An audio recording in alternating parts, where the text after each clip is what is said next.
toog jàkkaarloog Sénégalais yi moo tax li fi gënoon rëy làmmiñ kenn du leen dégg ci moo tax nag bu leen dara jaaxal de temps en temps ñuy sosal ay nit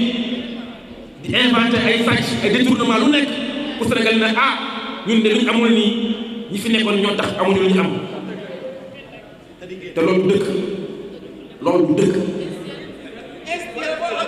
ñun fi ne di xaaree nag mooy nañu wax Sénégalais yi fan ñu jëmee mais en tout cas premier ministre boo xamante ne def nga 9 mois balaa ngaa def déclaration de politique générale suñu xel du mën dal ci yow ñëpp xam nañ Sénégal amuñu président bu réew mi jaaxlee da nga war a génn wax Sénégalais mais saa yoo génnee waxu jàmm ngay wax waxu démocratie d'accord Sénégalais ne nee nañu xiif nañu sonn nañu wax leen foo leen jëmale Sénégalais yi wax leen Sénégalais yi lu leer jeunesse bi leen fal jeunesse Pastef bi leen fal nee nañu leen ngeen jóg taxaw régler seen ay problème ngeen bàyyi di diggaate di dundal nit ñi di dundee yaakaar tas na yaakaar amatu fi loolu mooy dëgg ñi nga xamante ne nag mosuñu ànd ak yéen ñu leen jox dëgg yéen ñu leen jox dëgg yéen ñuy jox dëgg même ñu jóge woon ci ñun sax ñëw ci yéen ñooñu seen wax seen waxu ko parce que bëgg réew mi boo bëggee réew mi gis na ñii fi ñu jëm baaxul fi ñu jëm amul ful amul fayda amul njeextal ci réew mi nga am nga xam-xam war nga leen at wax ak ñoom mais dem fekk leen di leen xalamal di leen riiti loolu du Sénégalais day am valeur diaspora sénégalaise laay waxal ku gën a rus ci Ousmane Sonko ak Diomaye rek diaspora sénégalaise moo gën a rus moom la yaakaaram gën a tas parce que xam nañ ñun diaspora seen bëgg-bëgg ci réew mi xam nañ seen pas-pas ci Sénégal da ngeen fonk Sénégal génn seen réew dem di uti mën na ngeen benn Sénégal mën na ngeen fàtte Sénégal defu leen ko seen xel ak seen xol yëpp ñu ngi biir Sénégal ngeen gis ku mel ni Ousmane Sonko wax discours yu rëy ngeen yaakaar ci moom ànd ak moom xeexal ko mu jaraleen lu ne seen alal seen santé seen liggéey mu jaraleen lépp ngeen ànd ak moom ci dëkk ngeen ànd ak moom ci dëkk tey jii il faut avoir le courage de le dire 12 mois après les Sénégalais souffrent Sénégalais sonn nañu Sénégalais ñu ngi souffrir diaspora bi bu amoon yaakaar tey jii sa yaakaar tas na si ñoom Ousmane Sonko ak Diomaye loolu mooy dëgg ñun fi lañ nekk di fi yeewoo guddeeg bëccëg le pays va mal le Sénégal va mal donc la réponse nag au Sénégal qui va mal du ay poursuites judiciaires Sénégalais yi xaaru leen foofu ñu leen di xaaree ci ay solution pour Sénégalais yi génn ci ndóol loolu lañuy foofu lañuy xaaree Ousmane Sonko ak Diomaye xaar ñu leen ci divertissement xaar ñu leen pour wax ñu kaay leen ñu jàpp ay politiciens tuumal leen ay góor tuumal leen même ku ñu musul dégg dara ñu tuumal la pour mën la pour occuper Sénégalais dañuy def nii sax di soutenir Farba Ngom Sénégalais amul sax temps mais lu ëpp dugg te luy raam ci nag ba la jëm dama bëgg ñu xam Farba Ngom ne pas n'importe qui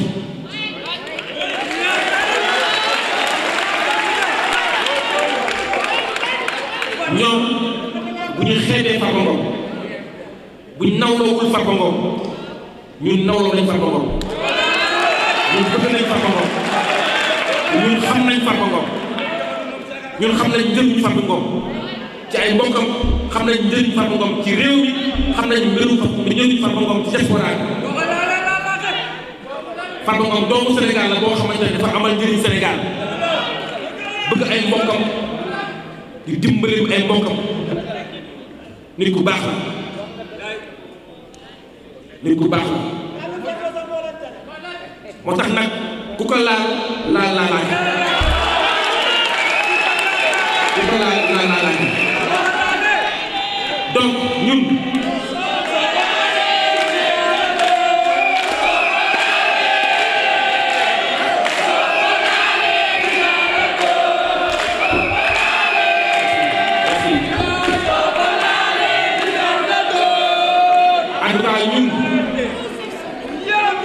ak sénégalais yi nga xamante ne gëm nañ démocratie bëgg nañ démocratie sénégalais yi nga xamante ne sont contre l'injustice sénégalais yi nga xamante ne gëm nañ seen justice sénégalaise ñun ñëpp dañoo taxaw tem pour faire face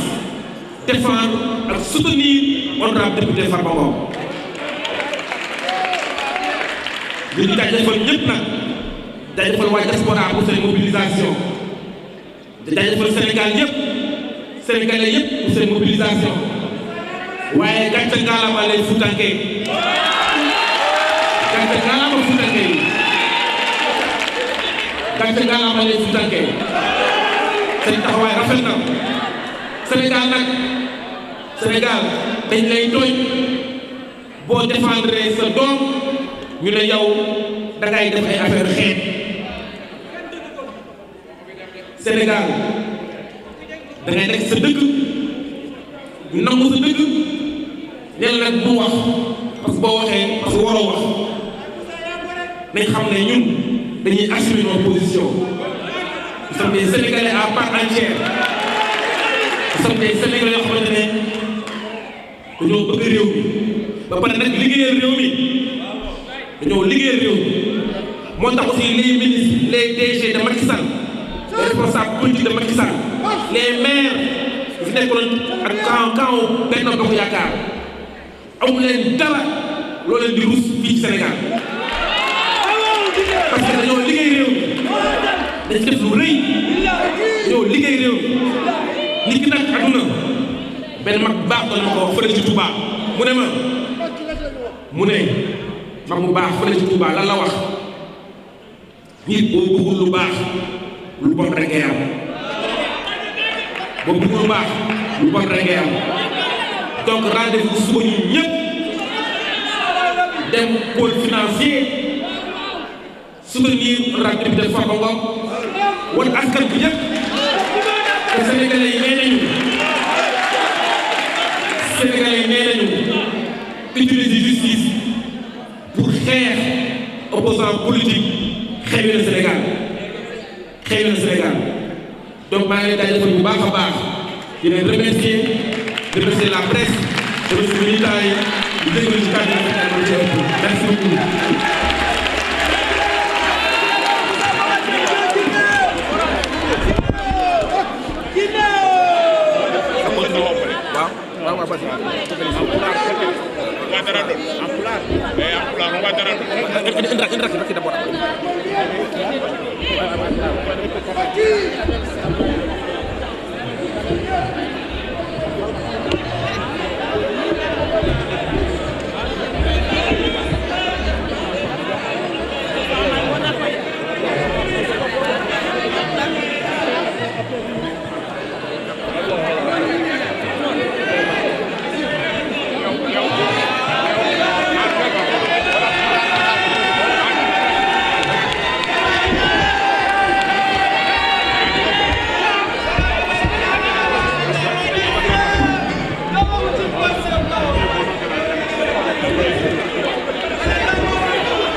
Bonjour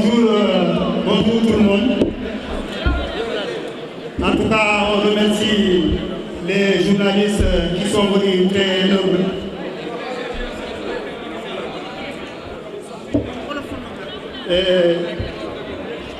Je remercie tous les militants de la région de Matam, surtout les jeunes, chers invités. Durant la campagne électorale des législatives du 17 novembre 2024, le candidat du PASTEF et actuel Premier ministre du Sénégal a proféré des menaces publiques à l'endroit de notre frère Farba Ngom, maire des Agnam, allant jusqu'à dire que ce serait la dernière élection à laquelle il prendrait part dans ce pays. Dans un pays comme le nôtre, connu pour sa longue tradition démocratique, ceci est une hérésie, car la Constitution du Sénégal consacre clairement la séparation du pouvoir exécutif, législatif et judiciaire. Aujourd'hui, il est clair que c'est une commande politique qui s'abat sur notre camarade et frère, l'honorable député Farba Ngom, par une justice actionnée autour d'une affaire dont les juridictions sont le CENTIF, Cellule nationale de traitement des informations, encore moins le PJF, pôle judiciaire financier, sont appelés à une démarche rigoureuse mettant les citoyens sur un même pied d'égalité. Aujourd'hui, c'est une machine de vengeance qui est actionnée, que rien ne saurait expliquer. Notre camarade Farba Ngom dérange par sa simple proximité au chef de l'État d'alors Macky Sall. Il subit et continue de subir des attaques répétées contre sa personne, contre sa famille et contre ses biens, pourtant acquis honnêtement bien avant l'avènement de Macky Sall. Il y a eu d'abord l'incendie criminel contre son domicile à Yoff. Heureusement qu'il n'y a pas eu mort d'homme. Puis l'incendie de sa ferme à Agnam, et pour couronner ces exceptions, une perquisition illégale et injustifiée dans sa maison de retraite. Des actes criminels et gratuits que nous dénonçons avec la plus grande vigueur alors que les propriétés sont ailleurs, les priorités sont ailleurs. Nous réclamons une information judiciaire sur les 1 000 milliards retrouvés dans un compte. Pourquoi le parquet ne communique pas sur les autres affaires qu'il traite? Notre camarade Farba Ngom est et restera un homme d'affaires qui a été ni DG, ni ministre. Pourquoi cet acharnement qui ne dit pas son nom? Notre groupe politique dégage avec la dernière énergie cette volonté de faire taire un adversaire. Notre soutien indéfectible à Farba Ngom, qui a été tout le long du magistère de Macky Sall, un homme utile, un homme efficace et un homme brillant politique. Nous disons non à une injustice politisée, nous disons non à une revanche des vainqueurs. Nos pensées émues sont également à l'endroit de notre frère et ami Habibou Kimbo, qui subit le même sort, à savoir l'acharnement. Oui à la résistance, oui au respect strict de la présomption d'innocence. Vive la PR, vive le président Macky Sall, en avant Farba Ngom. Bandiraɓe koko asatal Sall ɗino ko tan sa suusi a mayat sa huuɗi a mayat ɗum noon bandiraɓe ala ko heddi janggo enen fof haɗen mbaɗa accompagné notre frère et ami Farba Ngom to pôle judiciaire to pôle judiciaire. ɗum noon janggo yimɓe fof ne ñaaga kala militant ɗo woni surtout enen région de Matam hay goto hedde yo toon heew del nani on jarama Allah jarama.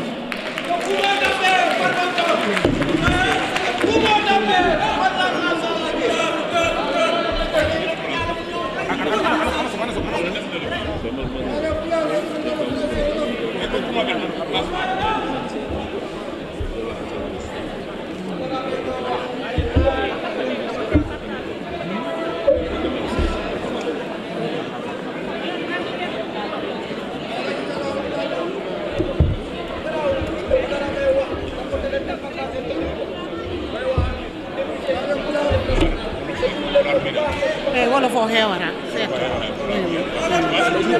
o juuta honorable député Racky Diallo mooy wax ci turu jigéen ñi ñëpp ak ci turu député yi ak yëpp vous avez la parole. asalaamaaleykum wa rahmatullahi taala wa barakaatu. maa ngi nuyu mbokk Sénégal yëpp maa ngi nuyu waa diaspora maa ngi nuyu di remercier la presse ak toute la région de Matam et les partisans ñi nga xamante ni dañoo bëgg Farba te yàlla tax balaa ñuy commencer nag dinañ jaale Sénégal yëpp mooy étudiant bu génn àdduna